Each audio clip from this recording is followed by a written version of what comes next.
Aspiring aimers welcome to major chemistry. આજે આપણે BSc sem 6નું ડિસ્કશન હવે સ્ટાર્ટ કરીશું, જેના માટે paper code DSCC CHE 361T આપણે સ્ટાર્ટ કરવાનું છે, જેની અંદર આપણું યુનિટ 1 છે એ ક્વોન્ટમ કેમિસ્ટ્રી છે, તેની વાત કરવાની છે.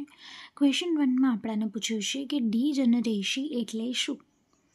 ત્રિપરમાણવીય પેટીમાંના ઇલેક્ટ્રોન માટે ડીજનરેસી સમજાવો. ઓકે, અહીંયા આપણે ડીજનરેસી સમજાવવાની છે. તો સૌપ્રથમ તે શું છે એ સમજાવીએ. એના માટે વ્યાખ્યા અહીંયા આપણે આપી છે. જવાબમાં જોઈએ, જ્યારે એક્સ વાય ઝેડ ત્રણેય સમૂહ માટે શક્તિ ઈનું મૂલ્ય સમાન હોય ત્યારે તેઓને ડીજનરેટ શક્તિ સપાટીઓ કહે છે. કોને? એક્સ વાય ઝેડને જ્યારે તેમની જે એનર્જી વેલ્યુ ઈ છે એ સમાન હોય ત્યારે તેમને આપણે ડીજનરેટ શક્તિ સપાટી કહીએ છીએ, અને તેમના આ ગુણધર્મને ડીજનરેસી કહે છે. બરાબર. આગળ એક ત્રિપરમાણવીય પેટીમાં રહેલો કણ વિચારીએ. ઓકે, એઝ્યુમ કરી લીધો. તેની લંબાઈ, પહોળાઈ, ઊંચાઈ અનુક્રમે ABC છે. બરાબર. તેની લંબાઈ કેટલી થઈ ગઈ? A થઈ ગઈ, પહોળાઈ B થઈ ગઈ, C ઊંચાઈ થઈ ગઈ. હવે કોઈ એક કણ આ પેટીમાં એક્સ વાય અને ઝેડ અક્ષને અનુલક્ષીને ગતિ કરે છે. ઓકે, તો કોઈ પાર્ટિકલ છે આપણી પાસે કે જે એક્સ વાય ઝેડને અનુલક્ષીને એક મૂવમેન્ટ આપી રહ્યું છે, એક ગતિ કરી રહ્યું છે. આગળ આપણે આકૃતિ જોઈએ. આ થઈ ગઈ આપણી ત્રિપરમાણવીય પેટી. આ ABC, એક્સ વાય અને ઝેડ અક્ષ થઈ ગઈ. ધારણાઓની વાત કરીએ કે આ એક કણની શક્તિ ઈનું સૂત્ર મેળવવા નીચેની ધારણાઓ કરવામાં આવે છે. તો કઈ ધારણા કરવામાં આવે છે કે Vx બરાબર 0 તથા 0 જે છે એ એક્સ કરતાં નાનો છે અને એક્સ છે એ A કરતાં નાનો છે. જ્યારે Vy બરાબર 0 તથા 0 છે એ y કરતાં નાનો છે અને y છે એ b કરતાં નાનો છે. Vz ઇઝ ઇક્વલ ટુ 0 ત્યારે તથા 0 છે એ z કરતાં નાનો છે અને c છે એ z કરતાં નાનો છે.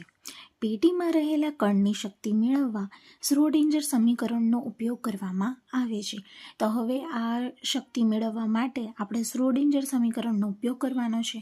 તો તેની માટે અહીંયા આપણે પહેલાં શ્રોડિંજરનું સમીકરણ લખી દઈએ, જે કંઈક આ પ્રમાણે છે: del square psi upon del x square plus del square psi upon del y square plus del square psi upon del z square plus 8 pi square m upon h square E dot psi is equal to 0. આ થઈ ગયું આપણું first equation.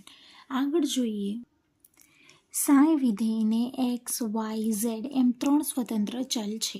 તેના ગુણાકારના સ્વરૂપમાં નીચે મુજબ દર્શાવાય છે. તો આપણે જે ચલ છે સાઈ છે એના કેટલા ચલ છે? એક્સ વાય અને ઝેડ 3 સ્વતંત્ર ચલ છે.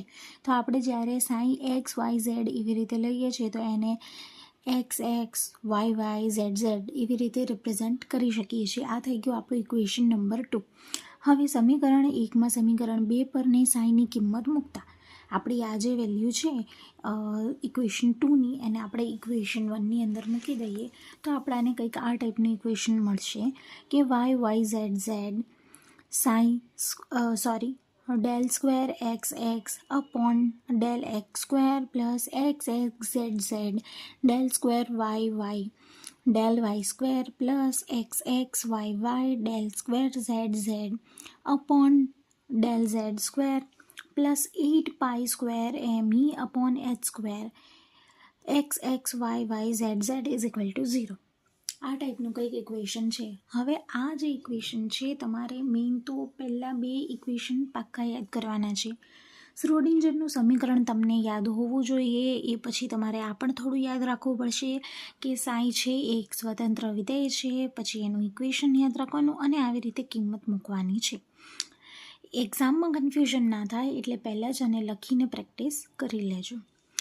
હવે આ છે આપણું ઇક્વેશન 3 બની ગયું. સમીકરણ 3ને x x y y z z વડે આપણે ભાગી નાખીએ. તો આપણે એને ભાગીએ પછી આપણને શું ઇક્વેશન?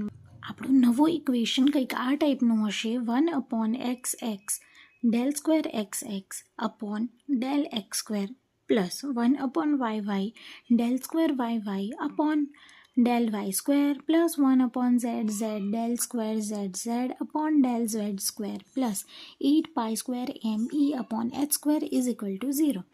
આ થઈ ગયું આપણું ફોર્થ ઇક્વેશન. ઉપરના સમીકરણને એક્સ વાય ઝેડ અલગ કરતાં હવે આ ત્રણેયને આપણે સેપરેટ કરી દઈએ કે ભાઈ પહેલાં આપણે લઈશું એક્સ માટે, પછી લઈશું વાય માટે અને પછી લઈશું ઝેડ માટે. આ ત્રણેય માટે કોમન છે એટલે આ ત્રણેય ઇક્વેશનમાં આવશે અને બધા ઇક્વેશનની બરાબરની બાજુ શું છે? 0 છે. તો હવે આપણે આ બધાને અલગ કરીએ. આ ફોર્થ ઇક્વેશનને આપણે 3 પાર્ટ્સમાં ડિવાઈડ કર્યું છે. તો 1/xx del square xx upon del x square plus 8π² mex h square. અહીંયા જુઓ ઈ હતો એ કોમન હતો. હવે આપણે એક્સ માટેની વાત કરીએ છીએ એટલે ઈ એક્સ થઈ જશે. સિમિલરલી અહીંયા પણ ઈ વાય થઈ જશે અને અહીંયા ઈ ઝેડ થઈ જશે. આ થઈ ગયા આપણું 4a 4b અને 4c 3 ઇક્વેશન. આગળ જોઈએ, અહીંયા આપણે સમીકરણ 4a જે હતો એને x વડે ગુણાકાર કર્યો છે. તો સમીકરણ 4aમાં x વડે ગુણતા અહીંયા x થી x છે એ કેન્સલ આઉટ થઈ જશે અને આપણી પાસે રહેશે del square xx upon del x square plus 8π² mex upon h square multiplied by x is equal to 0. તો આનાથી આપણને આ જે મળ્યું એ છે આપણું નવું ઇક્વેશન, ફિફ્થ ઇક્વેશન. બરાબર. સિમિલરલી જેવું એક્સ માટે લખ્યું તેવું જ આપણે વાય અને ઝેડ માટે કરીએ છીએ. અહીંયા જે ગુણાકાર કર્યો તો એવું જ આ બંનેમાં કરવાનું છે, પણ એ અહીંયા લખવું મેન્ડેટરી નથી એટલે આપણે નથી લખ્યું. આગળ સમીકરણ જે આપણું આ 5, 6 અને 7 છે તો તે બધા એક પરમાણુવીય પેટીના કણ જેવા જ છે. આપણે અહીંયા ત્રિપરમાણુવીય માટે વાત કરીએ છીએ પણ એ એક છે એને સમાન જ છે. તેથી x બરાબર 0 અને x બરાબર a તો x બરાબર 0, y બરાબર 0 અને y બરાબર b તો y બરાબર 0, z બરાબર 0 અને z બરાબર c તો z બરાબર 0 થઈ જશે. આથી ત્રિપરમાણુવીય પેટીમાં રહેલા કણ માટે તરંગ વિધેય નીચે પ્રમાણે બને છે. કેવા બને છે એ આપણે જોઈ લઈએ કે x is equal to √2/a sin nx π/a multiplied by x. આ થઈ ગયું આપણું ઇક્વેશન 8. સિમિલરલી એક્સની જગ્યાએ અહીંયા બધે આપણે વાય બદલવાનું છે એ આપણું ઇક્વેશન 9 થઈ જશે અને ઝેડ બદલીએ એટલે ઇક્વેશન નંબર 10 થઈ જશે. હવે સમીકરણ 2માં આપણે આ જે x y અને zની કિંમત મળી છે તેને મૂકીએ તો sin xyz બરાબર √8a³ થઈ જશે. બરાબર. દરેકનું √2/a હતું એ ત્રણે મલ્ટીપ્લાય થઈ ગયા તો આપણી પાસે √8/a³ sin nx πa out of bracket x sin ny πb out of bracket y મતલબ multiplied by y sin nz π/z multiplied by z. આ ટાઈપનું આપણું ઇક્વેશન નંબર 11 મળે છે. સમીકરણ 11 એ ત્રિપરમાણુવીય પેટીમાં ગતિ કરતા કણ માટે સમાનીકૃત તરંગ વિધેય છે. બરાબર. આ શું મળ્યું આપણને? સમાનીકૃત તરંગ વિધેય મળી ગયું છે. હવે આપણે વાત કરીએ કે આ કણ માટે શક્તિના મૂલ્યો નીચે મુજબ છે કે જેમાં Ex બરાબર nx² h² અપોન 8ma² છે અને Ey બરાબર ny² h² અપોન 8mb² છે અને Ez બરાબર nz² h² અપોન 8mc² છે. બરાબર. તો હવે આ કણની કુલ શક્તિ છે એ E બરાબર Ex plus Ey plus Ez છે. એટલે આ બધામાંથી આપણે આ જે 8 છે એ આપણો કોમન નીકળી રહ્યો છે. 8 નહીં h² 8 અને m ત્રણેય વસ્તુ આપણી કોમન નીકળે છે. તો એ ત્રણેયને કોમન કાઢી લઈશું અને અહીંયા આપણું ઇક્વેશન લખીશું કે E is equal two h² upon 8m. બાકીનું અહીંયા જે વધ્યું એ nx² upon a² plus ny² upon b² plus nz² upon c². પેટી માટે સમચોરસ હોય, ઓકે, આપણે સમચોરસ પેટીની વાત કરી રહ્યા હોય તો a બરાબર b અને b બરાબર c થાય છે. તો તેનાથી આપણને ફાઇનલ ઇક્વેશન મળે છે એ કંઈક આ પ્રમાણે છે we can see over here કે E બરાબર h² અપોન 8ma², બરાબર. અહીંયાથી આપણે A, B અને C ત્રણેય ઇક્વલ થઈ ગયા. તો હવે આવી રીતે a² plus b² plus c² એમ લખવાની જરૂર નથી. ત્રણેય માટે આપણે a લઈ શકીએ. એટલે અહીંયાથી આપણાને E બરાબર h² 8ma² nx² plus ny² plus nz² એવું આપણું ફાઇનલ ઇક્વેશન મળે છે. આ ફાઇનલ ઇક્વેશન જે મળ્યું તેને આપણે શ્રોડિંજર સમીકરણ કહીએ છીએ. n બરાબર 0 લઈએ તો E બરાબર 0 થાય, જે શક્ય નથી.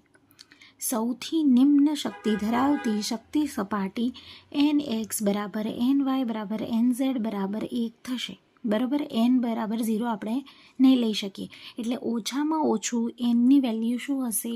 1 હશે. આમ સમાન શક્તિ સપાટી ગુણધર્મને ડીજનરેસી કહે છે. ઓકે, હોપ સો કે તમને ડીજનરેસી શું છે એની વ્યાખ્યા સ્ટાર્ટિંગમાં આપણે સમજી. એ પછી આપણે એક ત્રિપરમાણુવીય પેટીની અંદર કણની શક્તિની વાત કરી છે. બધું જ સમજ આવી ગયું હશે. ઇક્વેશનને 2 થી 3 વાર લખવાના, એટલે તમારા મગજમાં બેસી જશે અને તમને સમજમાં આવી જશે. Okay, see you in the next video. Till then, stay tuned and keep learning. Thank you.